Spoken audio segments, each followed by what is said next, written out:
Good afternoon, everybody. Welcome back to Robots and Red Tape. As always, I am your host, Nick Schutt. Really, before we get going, I want to thank everybody out there listening. You guys are part of what makes this podcast so fun and so amazing. Love your engagement, love your support. So really just want to say thank you. Thank you for coming and listening and being a part of this community that we're working on building right now. It's just having a great time with it. For folks that don't have the opportunity or haven't had the opportunity to meet my guest today, Bart Maczynski and I met up at Legal Week about a month or so ago up in New York City. I had a really interesting conversation around some of the very interesting tech that he's working on and he's working with now and his background. So, Bart, thank you so much for taking the time to connect today. Oh yeah, thank you for having me, Nick. Absolutely, man. So, for folks that haven't had the opportunity to get to know you yet, you mind telling everybody a little bit about yourself, your background, and kind of how you got here, man? Yeah, sure. So I work for RWS. I'm a VP of machine learning there. I lead a team of consultants that work with customers who essentially need their stuff translated, need to project their presence into other cultures and other parts of the world. Hmm. I have a pretty long tenure with the tech side of the company. I started around the year 2000 with a company that got absorbed later by RWS when the life was still mostly offline and analog. Um, and I have to admit, I've never fully expected to find ourselves in this spot where the prime protocol for interacting with a machine is natural language, which is where we live now. And I have a degree in literature, so this turn of events delights me. Hmm. Absolutely, man. No, 100%. I really, that's fascinating. I know that you've, been in tech for a very long time and you've lived through like a lot of like the rule-based and, statistical and statistical and neural, different iterations as they come out. And now there's, Mhm. generative AI leading to agentic as well. In Mhm. your opinion, is this moment actually different as it relates to AI, or is it just like the same kind of cycle with better marketing? So I think with each of those iterations that you mentioned, there was something different about it, and it was palpable difference. Rule-based MT was not really practical, it was so labor intensive to keep all those rules running, verb conjugation, word order, this kind of grammar stuff. Statistical MT was the first enterprise-ready solution. It was very fast, quite accurate, adaptable, could run on a tiny little device as well, like less than a computer, essentially. Neural was a revelation to the whole industry when it came out, mostly because how fluent it was. Used the same transformer architecture that we use now. So in some way, it was a precursor of large language models. Now, with generative AI, what happened, I think it brought the size and the context awareness and the sort of general knowledge of the world, or I guess I should say general knowledge of what humans had written about the world, Mhm. to be more precise. And that comes with its own pre-training, right? That changes the game, I think. It remains to be seen what the best implementation is going to be for the kind of practical, everyday enterprise use, Hmm. because there's some new challenges that it brings. But it definitely feels better now, or different now, and it's not just hype. Absolutely, 100%. I know like we talked about RWS, there's a whole lot of translation, right? So you guys translate, I don't know, how many languages is it now? So this is a bit of a range because for we also offer human translation services, so that's hundreds of languages. Mhm. For machine translation, we translate about 60 languages, so to and from, so thousands of combinations. Yeah, no, absolutely. So out of curiosity, what's the difference between, do you see from a work product perspective of human versus machine translation? So human translation is accurate, fluent, and very slow. Hmm. A human can do probably about 2,000 words per day, whereas a simple machine translation system starts with 2,000 words per minute. Okay. And we have had some implementations for big customers that demanded the throughput of about 1 million words per minute. Wow. So from the pure kind of scale production point of view, you cannot really compare. The question is, can you still operate at scale, but at the same time capture some of that nuance and cultural intelligence and linguistic skill and domain expertise that the human brings to the table? And that is exactly the kind of work that we do here.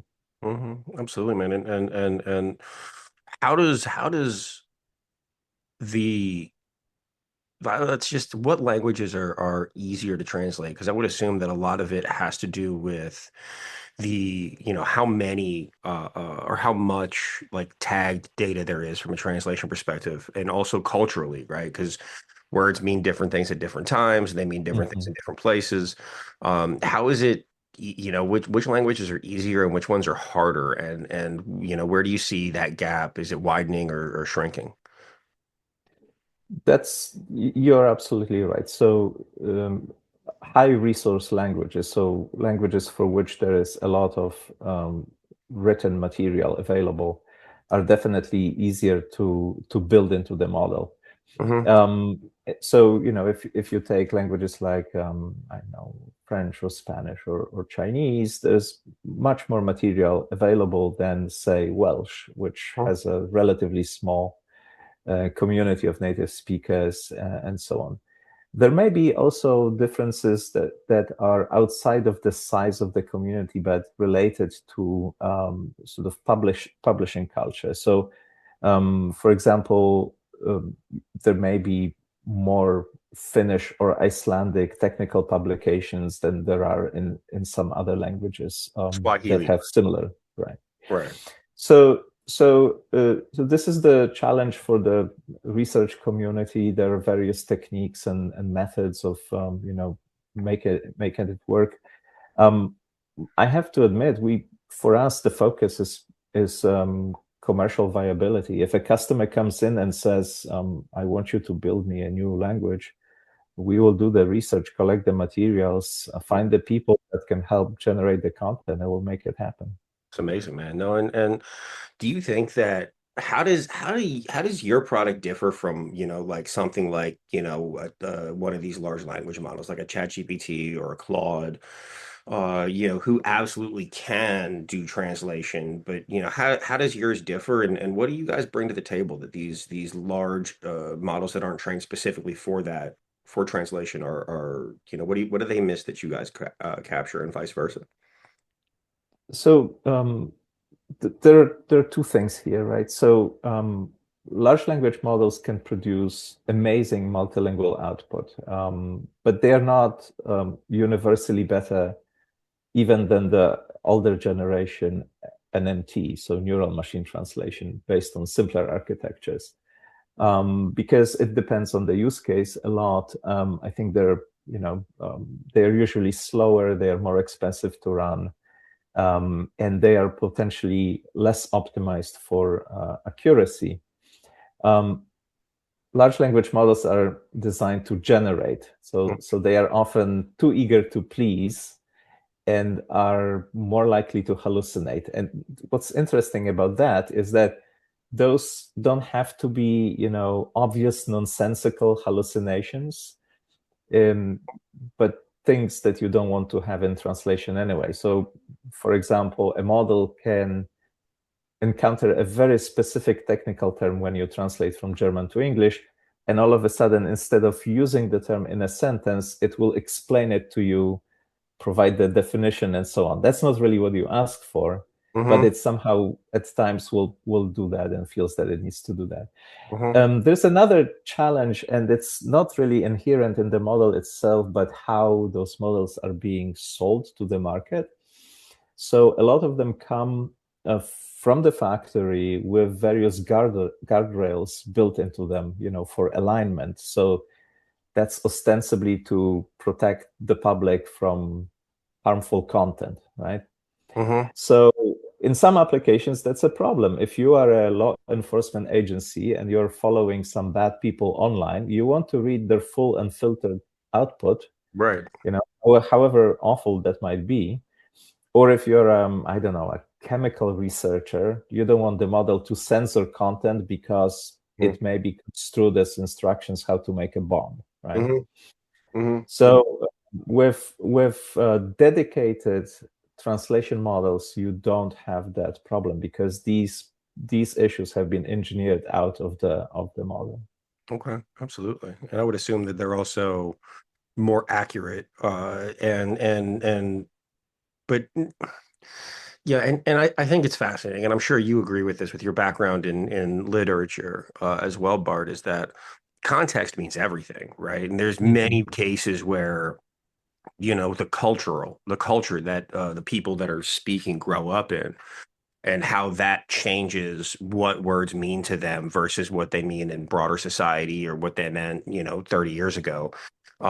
Is that something you guys are able to like, kind of correct for as opposed to, some of these, just off the shelf, like large language models? Um, yeah, so there are a few things here. One is that large language models tend to have the same kind of internal voice or tone. Mm-hmm. And you have to adjust it for specific audiences and especially for different cultures. If you are making a video about, I don't know, encouraging people to exercise in in the United States, maybe this is a very enthusiastic, upbeat, let's do it, and so on. And you translate this straight up to Japanese, and the audience will wonder why this person is yelling at them. Mm-hmm. It's a completely different cultural contract that you are entering, and your language has to reflect that. One other thing I would mention, though, because this is something that we see a lot from business leaders that are enthusiastic about generative AI. Mm-hmm. This stuff seems like it works very well on the kind of samples that they try it on. Um, it seems extremely fluent because it is, but Mm-hmm. often that's at it sacrifices accuracy. So this kind of high level fluency, kind of mimicry of the human language can be very insidious if you don't check for accuracy as well. Absolutely, 100%. I can see how that would be a huge, huge problem if, to your point, you're a law enforcement agency or you're an intelligence agency, right? And the intel agency is doing, is trying to track a terrorist group, right? And how they talk about things can culturally change it, right? And culture, like the culture associated with it, can actually change the meaning of the words, which is okay, I guess, in lower stakes environments, but in the higher stakes environments where people's lives are on the line, you wouldn't want that. Yeah, certainly. And it's all over the place. It's actually interesting because, you could roughly divide the world of translation into two buckets. One is translating my own stuff. So I'm a company, I'm going out with a message. I want to sell a product. I own that message. This is my content. I can dial in just the right tone for each of the markets I want to be present in. Hmm. But then the other bucket is I need to gain insights about the world from the signal that is coming in. You mentioned the crime investigation, digital forensics, media exploitation, sentiment analysis, and all of that. You don't control what's coming your way. You Hmm. have to understand, you have to detect the signal no matter what it is. So it's very important to actually have an accurate translation approach there. Hmm. Absolutely, I'm sure. And what are some of the biggest misconceptions that you've seen, people have around how translation actually works at scale inside global organizations? I think the scale is the interesting part because People just think it's words per minute, right? But if you look at a fairly large enterprise, there are pockets of content everywhere.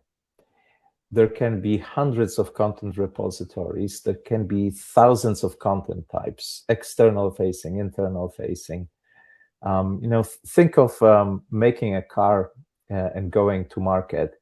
You have to have all sorts of certificates. You have to have the driver's manuals, but there's the maintenance manuals. There are parts catalogs. There's marketing material. There are commercials that go out. And all of these types of materials are developed just to support the launch of this one artifact, right? So there may be tens of thousands of stakeholders involved in an enterprise producing content, and nobody really knows what's going on outside of their business unit. Mm-hmm. So for them, it's usually easier to pay someone outside the company to figure it out. Mm-hmm. And if that someone is incentivized to maximize their services profit, then you end up over translating a lot of content, right? So you have this false assumption that only human linguistic effort can deliver the quality that's needed. And that's not true. The solution is to sort of optimize the process for desired business outcomes, not for linguistic outcomes. Mm-hmm. Absolutely. And we see like what so obviously translating your material and bringing it into a new market is huge, right? Are those some of the primary use cases, or what kind of use cases do you generally approach, and what do you guys see within the market, and how do companies apply your technology, and like what problems are they Mhm. genuinely trying to solve? We operate within three types of use cases generally, and there are many different subtypes of use cases. So the one prime use case is the use case that the translation industry itself operates in, and that is localization. So taking your product, your voice, your brand to market. This is the game there is essentially uh, speeding up, making more efficient the human translation process. Hmm. So either by providing first draft of translations or translating the whole thing and then just asking translators to post-edit or review and so Hmm. on. So there's amazing progress in that space. The second type is what we mentioned before. So this is the use case where um, you essentially listen to the world, and the world provides you with material that you need to process.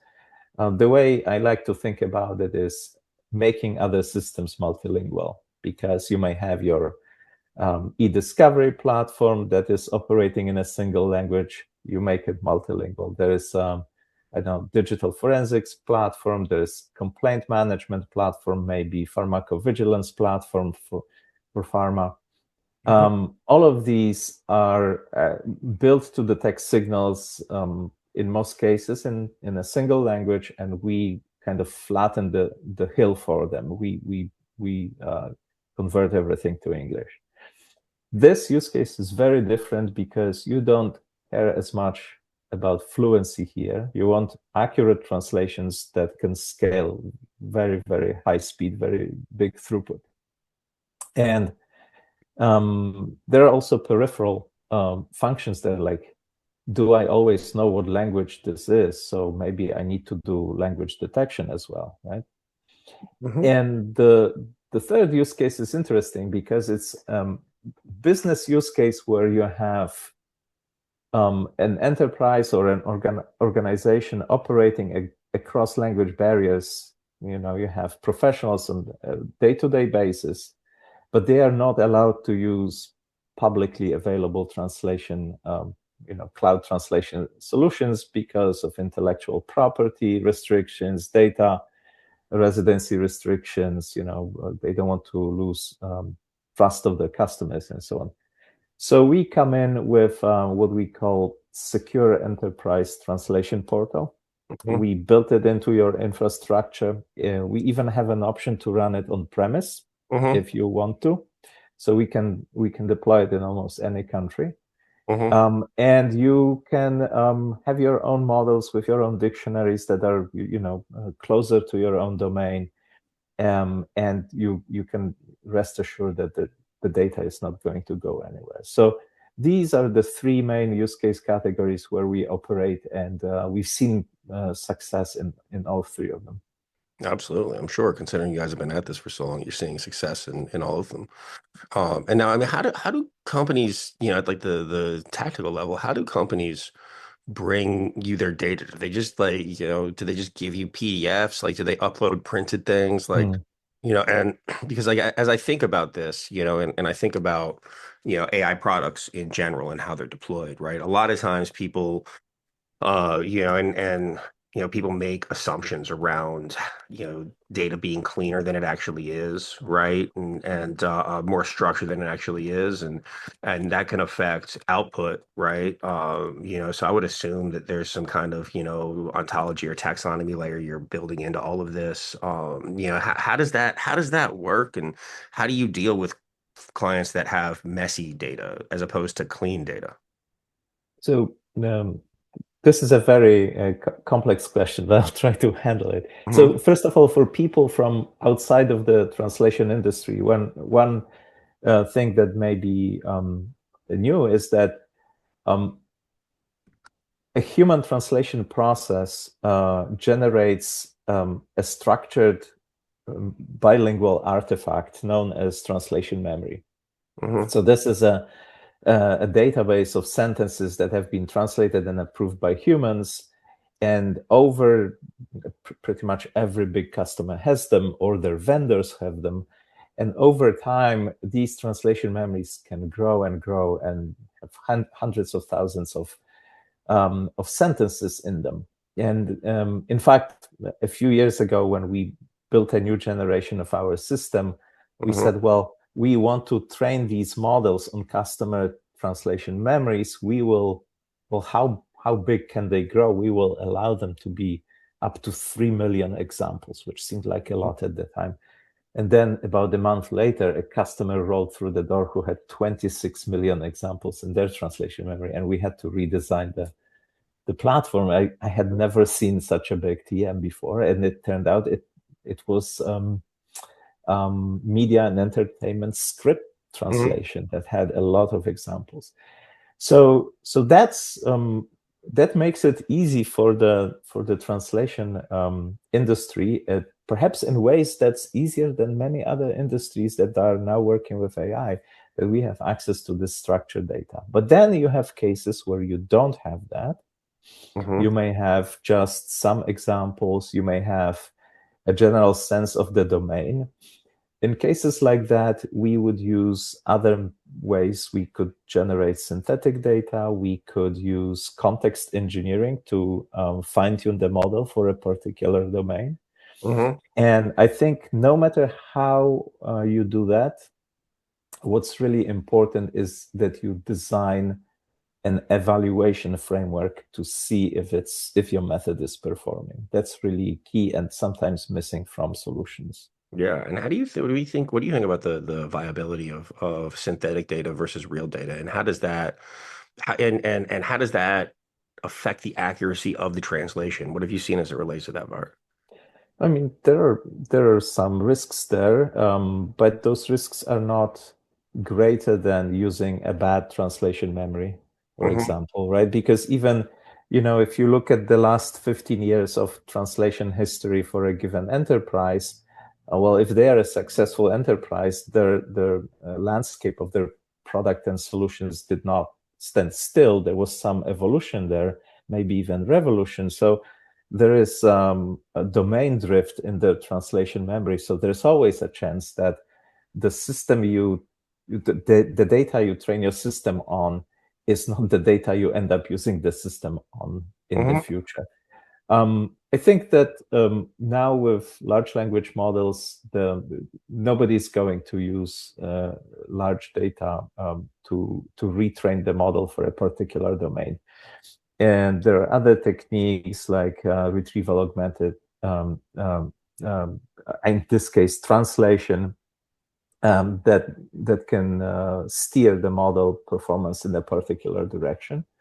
Um, but also prompt engineering goes a long way. You can very quickly arrive very close to where you want to be by just some experimentation and iteration.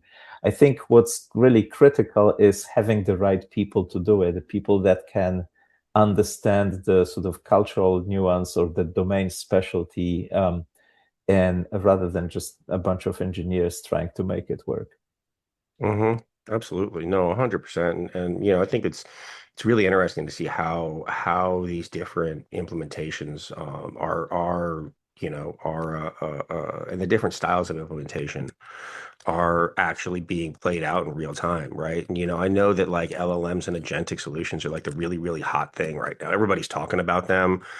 I think at Legal Week, I don't think they could have squeezed AI anywhere else and put it in any more places. Everybody was talking about that, right? That's right. But like That's right. everybody's talking about LLMs and agentic Bart, but as somebody that's like, you're a serious AI professional, right? You've been doing this in data analytics for a long time. And there's a whole other stack of tools, right? Like whether we talk about, graph models, yeah, NLP pipelines, retrieval systems, classification models, right? What are you guys using to power your system? And is it just LLMs or are you using other more specialized tools as well? So we have maybe the first distinction we need to make is between the models themselves and everything else. This is kind of one of the first things that people learn when they come to um, talk about translation is that, and this is perhaps why many um, out of industry attempts to improve translation fail, is that it's not just text in, text out. There are a lot of steps before and after translation that need to work in order for the whole thing to work. So, for example, you need to be able to connect to the content repository where the content lives. You have to understand the structure of the content. If it's a PDF, you need to extract the content from it, or if it's an image, or if it's a video. All of these technologies are available, but they have to be evaluated and how they work together with all the other parts. Then you have the model itself, and we have now two different types of models. We have models that we call fast. They are built on the uh, neural machine translation architecture that we developed in-house, Hmm. that scale very well. They support a lot of languages. They have small footprints, so you can deploy them on smaller devices, even laptops. And now we have the new generation of models that we call Pro. Hence, Language Weaver Pro is our new offering. And these we built in collaboration with our partner Cohere, foundational model house. And they were fine-tuned for translation. So rather than take multilingual model and that also dabbles in translation, we basically designed and built and fine-tuned multilingual translation model with Cohere. Hmm. Okay. No, absolutely. 100%. That makes a lot of sense. And how does like a successful implementation of this actually look in practice, like as opposed to just being in a demo? I think a lot of the success depends on how you measure success, right? So um, I think for our customers, it's often difficult to define what they want to achieve. Um, I always encourage them to look at the business outcomes, things like reduction of support tickets going to a human and things Mm-hmm. like that. Um, in many aspects, it doesn't really differ much from what any other business process is. It's just that with AI, there's so much hype surrounding it, and there's so much pressure coming from executive teams. Hey, let's just check this AI box. Um, is that people fall into this trap that um, the prototype works well or the pilot works well, or you see, oh, it solves 80% of the problem very, very quickly, but then they see that the remaining 20% using AI is actually very, very hard to solve. Hmm. And we've had customers coming back after a year of trying to experiment on their own and said, you know what, guys, you were right, maybe we need a little bit of help here. Hmm. Absolutely. No, and yeah, and you mentioned like that last 20%, right? And I think that's okay in some cases, right? But when you look at highly regulated spaces, whether you're talking like pharma, legal, if you're talking like DoD or IC work or DoD or intelligence community work, right? I don't, is that level, like what's the fail rate? What's the acceptable fail or hallucination rate as it relates to these translations? So nobody wants hallucinations. Hmm. um, I mean, the generally, even if you look at specific industries, even if you look at a single content type, um, it's the use case that determines your tolerance for risk. And I'll give you an example. Um, let's say you ask me, well, what about a legal contract, right? So if you are translating a legal document that has to stand up in the court of law, well, of course, you need probably certified human translation. Hmm. But if you're translating 3,000 contracts to find, which ones follow a particular pattern because you want to detect fraud in them, then you have a different risk tolerance altogether. It's still the same type of document, right? It's Hmm. just a completely different purpose in this use case. Hmm. Um, there is, though, a debate in the industry on how to measure that, how to approach that. It's a very valid kind of open discussion right now. Hmm.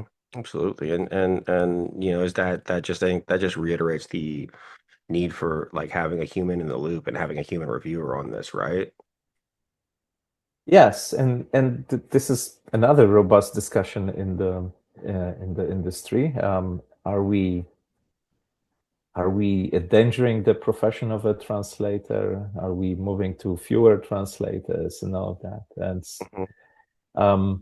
did digital photography reduce the number of photographers, or did it increase it? Right? Well, the Everybody proliferation of snaps. cameras on your phone increased it Yeah, drastically, right? exactly. But it's a different type of photographer. Then that's why we need a different type of language expert. We need specialists in cultural intelligence, people who can provide the human touch where the machine falls short. I think the industry needs to rethink the skills that it has and the way it monetizes them, because it already possesses those skills, but they were used to charge per word for translation, and that Hmm. world is going away. Hmm. Yeah, no, it absolutely is. And so do you think that it's just that we're moving towards a different, like, it's not that we're going to have less translator jobs. We're just going to have different kinds of translator jobs as it relates to the industry. Because I think there's still going to be do you think that there's still always going to be a need for a human in the loop as it relates to translation? Or do you think as we continue to improve the models themselves, at some point we just won't need humans in the loop as it relates to translation? It's an interesting question. So I think that, on LinkedIn and elsewhere, every day I read compelling arguments on both sides. Yeah. With even within our company, I mean, we are the largest non-governmental employer of professional linguists. I think it generally depends on the use case as well, but it's definitely diminishing, especially in fields like technical translation. A lot of professionally published materials these days, that the kind of content that accompanies products, they get translated with minimal or no human intervention. Hmm. But there is maybe a promise in there as well, so that translators will not be asked to translate boring stuff, Hmm. and they will be able to use the skill that they have to its potential. And Hmm. um, maybe you will be more rewarded for work that you do and the skill that you put into the work, um, based not just on your professional linguistic experience, but also who you are, what your life experience has been, what your relationship with the product is or experience of the product is.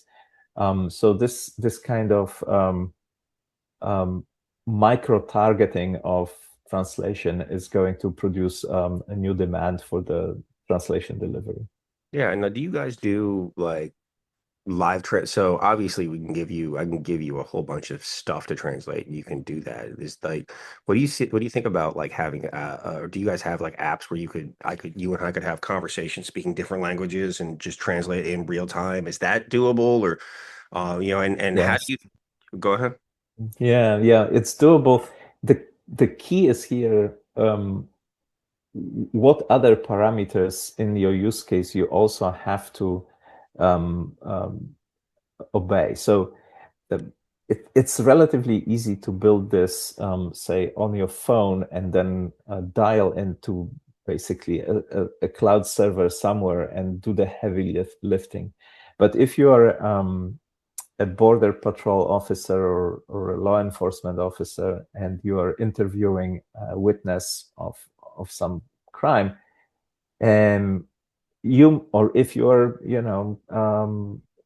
speaking with allies and on the battlefield, you cannot use a cloud system, right? So how do you do that? How do you package your speech to text to your transcription service, your translation service, sometimes multilingual, and your speech generation service into a single workflow in such a way that it works seamlessly?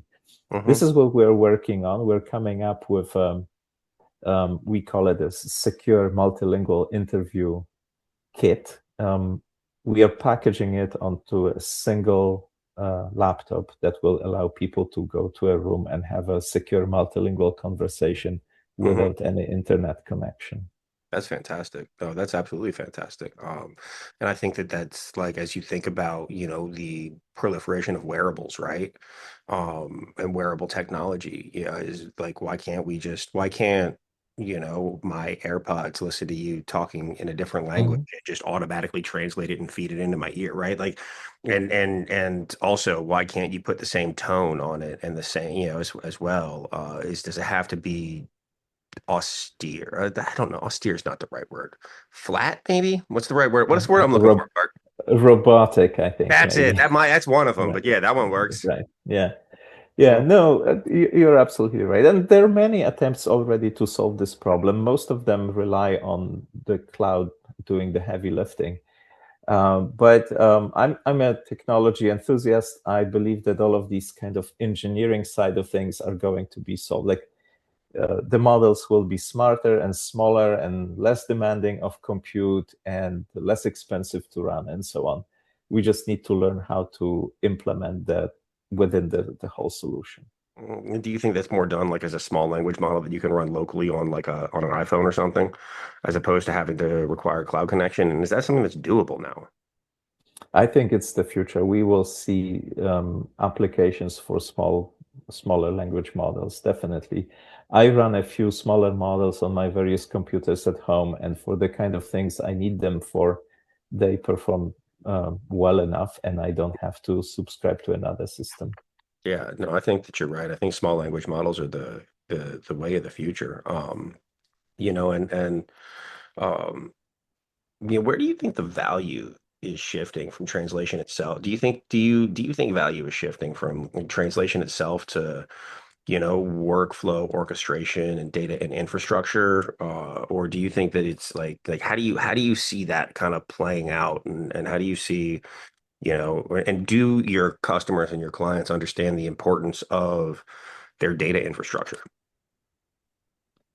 I think they begin to understand this, or they are in the process of gaining more,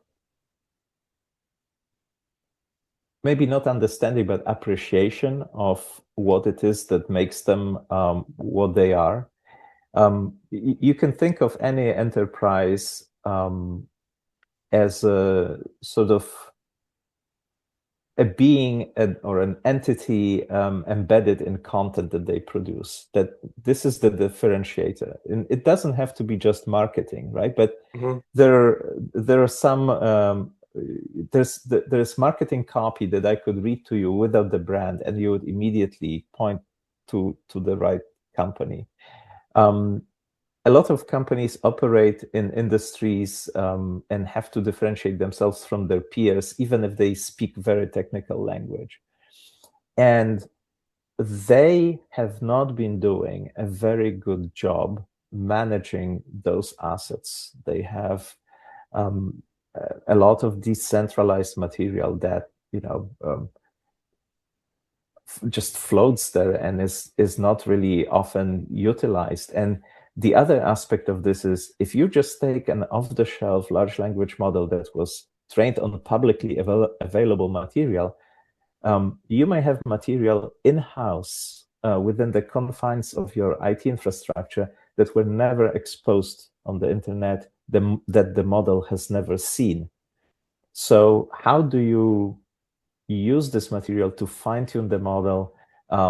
Is that what you want to do? How do you convey um, that special something that describes your business that you only keep in your vaults in order to make the model understand your business as well? And I think that is going to be the next kind of shift. It goes beyond translation. It's about enterprise identity. It's about conceptual makeup of what this line of business is. And it's a very fascinating sort of widening of experience for us as well, because we will be working on new types of projects that go way beyond translation. Absolutely. And do you think that the where do you see the in this highly specialized space, Bart? Do you see where do you think the real competitive advantage is for organizations like RWS and other folks out there? Is it in the model itself, or is it in the underlying data that you use to train the model? Um, I don't think it's in the model itself, but the model is indispensable. I think that data is important, but it belongs to the customers, right? So I Mhm. think the mechanism by which you make that connection is going to be the differentiator, which is to say, can you demonstrate that by using your model and your infrastructure, you can take the full advantage of the unique data that the customer has in their possession without at the same time, endangering the data in any way, making it less secure and so on. I think the sort of adaptability, the context engineering, all this kind of stuff, together with the human cultural experience layer, are going to make a difference. Absolutely. And how do you build in a human cultural layer and a human cultural experience within these models? And how are you able to do that, considering how even across the same language, the culture shifts drastically? Yeah, this is this is actually area of very active research right now, Hmm. mm, because for the first time, large language models sort of opened up this world to us. I think the most important thing is to define the framework with a set of parameters you want to measure content against. There may be different types of culturally relevant parameters that you may not think about. But let's say, is this culture more individualistic or is it more group oriented, right? Is a sports metaphor more important in this culture, or is the business metaphor more important, right?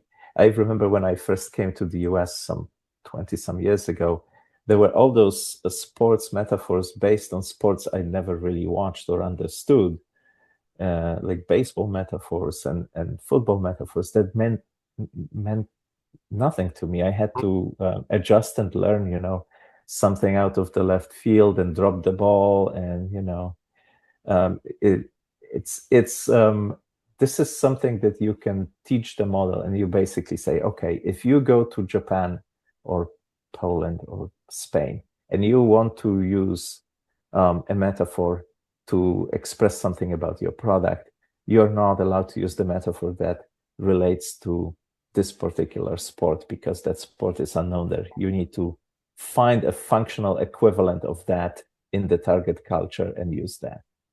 Hmm. And how you encode it in the model in your system, that's $1 million question, maybe $1 billion question.